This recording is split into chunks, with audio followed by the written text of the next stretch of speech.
And masaya rin kasi sa meron kami ngayon. Isa ka na din sa nagmamahal kay Carla? Siyempre naman. Ikaw parang special. Special.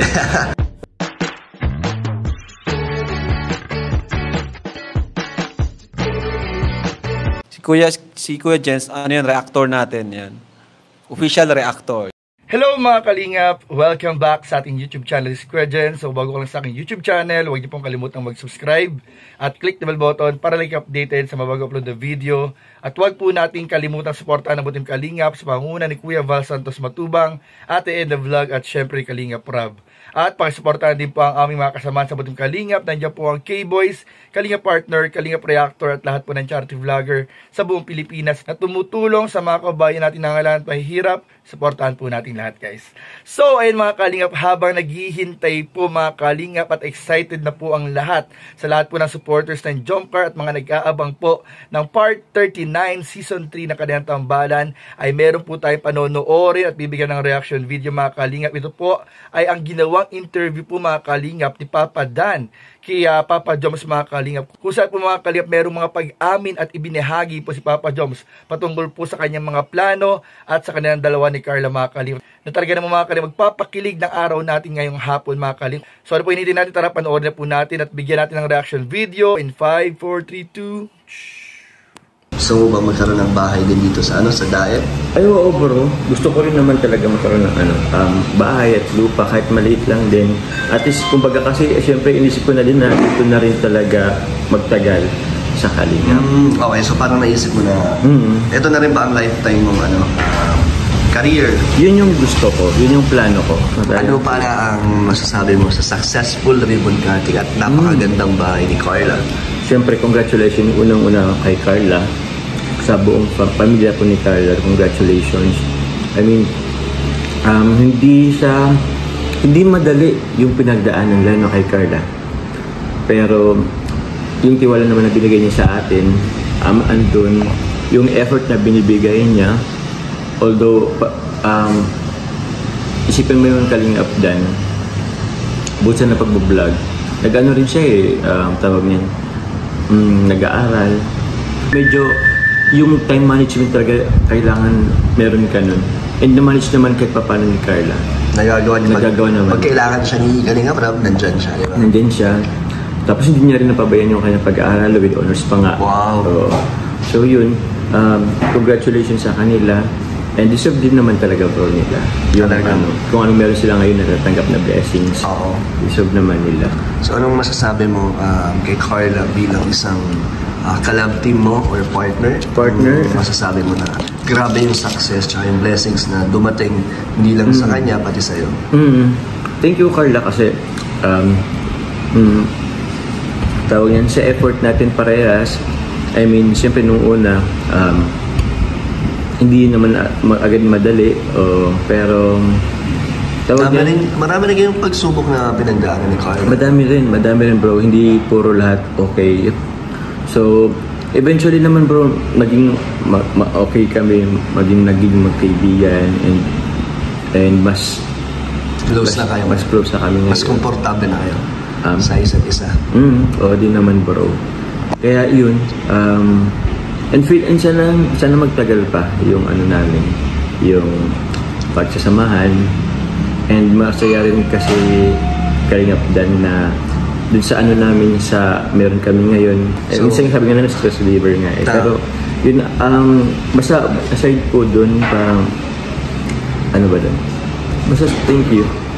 Asan ba tayo? Pero may plano ba si Carla mag-vlog na na-open niya ba sa yun? Kasi tapos na yung yung pabahay. Opo. So pwede na siyang magmuha ng channel. Nasabi ko sa inyo Carla na may plano siya? Oo, nabanggit naman na yun sa akin dati. Na parang gusto niya rin daw mag-vlog.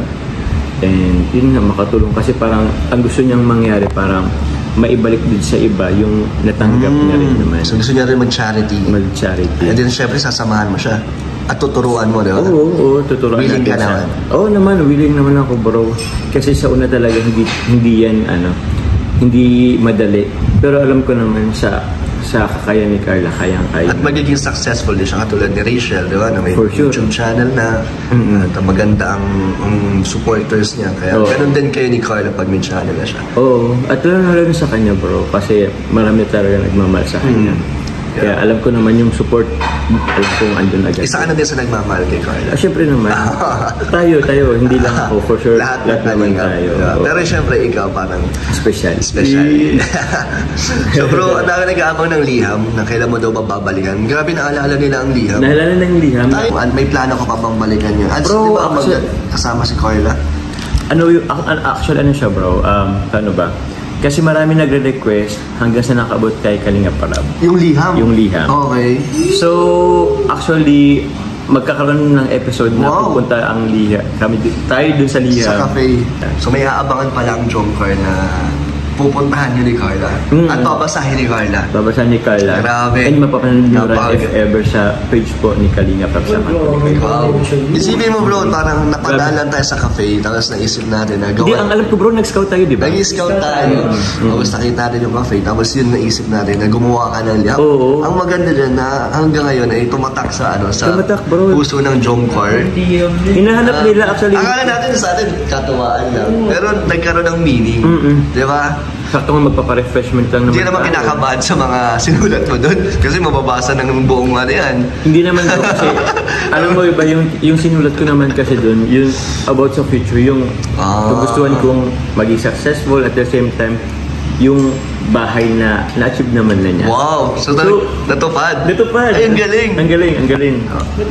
So, yun nga mga kalingap at napanood nga po natin yung ginawang interview ni Papa Dan kay Papa Joms kung saan mga kalingap, marami po tayong nalaman mga kalingap. Una po mga kalingap ay ang plano po ni Papa Joms mga kalingap na pagkakaroon po ng bahay dito po sa Daet dahil dito na raw po niya binabalak talagang mag-settle mga kalingap. Ano kung sakali po ay kasama ang buong team kalingap na habang buhay po na maging tuloy-tuloy na po yung ginagawa nilang pagtulong at mga misyon, syempre kasama ang buong team kalingap. Kaya po para si Papa Joms ay kahit pa nangangarap din po na magkaroon ng isang maliit at simpleng bahay kahit paano dito po sa probinsya ng Camarines Norte sa Daet para po hindi na po niya kinakailangang umuwi po ng Naga o ng Nabwa dahil po sa hirap ng pagbiyahe mga kalingap tuwing uuwi po siya mga kalingap. At doon nga rin po mga kalingap nalaman din po natin, plano rin po mga kalingap ni Kalinga Prab, napapasok po yan mga kalingap sa season 3, yung magiging part po yung Liham episode mga kalingap. So abangan po natin yan dahil po ang Liham ni Papa Joms kay Carla ay magiging isang inaabangang episode sa season 3 ng Jomcar. So abangan din po natin yan mga kalingap.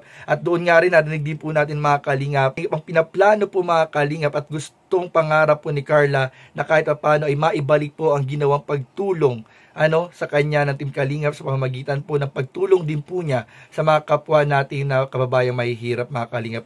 So in short po, gusto rin po maging charity vlogger ni Carla para maibalik po niya pagtulong sa kanilang pamilya, sa iba pang mga kababayang nangangailangan mga kalingap. So napakaganda po ng plano po ni Carla, katulad po ng ginawa rin po ni Rachel, katulad nga po ng nabanggit ni Kalingap Dan at ni Kalingap Jomar, katulad po ni Rachel na isang successful na po ngayong charity vlogger kasama po si Ruel, ay ganoon din po yung gustong mangyari sana ni Carla po kasama syempre ang kanyang ka-love team or real life MU, ka-MU mga kalingap, walang iba kundi si Papa Joms, na inamin din po ni Papa Joms mga kalingap doon po sa part ng video na mahal po niya at special talaga sa kanya si Carla. So grabe po mga kalingap, talaga maraming pag-amin, marami po talaga ditong ibinahaging pag-amin si Papa Joms na talaga mag-a-assure sa ating lahat mga kalingap na talagang iba na pong klase ang namamagitan po kay Jomar at kay Carla. Talagang totohanan na rin po at pupunta na po sa totohanan mga kalingap. So patuloy lang po ang abangan at tutukan at suportahan po ang ginagawang pagtulong ng Team Kalingap sa lahat po ng kababayan natin na nangangailangan. At syempre suportahan din po natin ang lahat ng love team. So yun lamang po mga kalingap at maraming salamat po sa panonood. Please don't forget to like,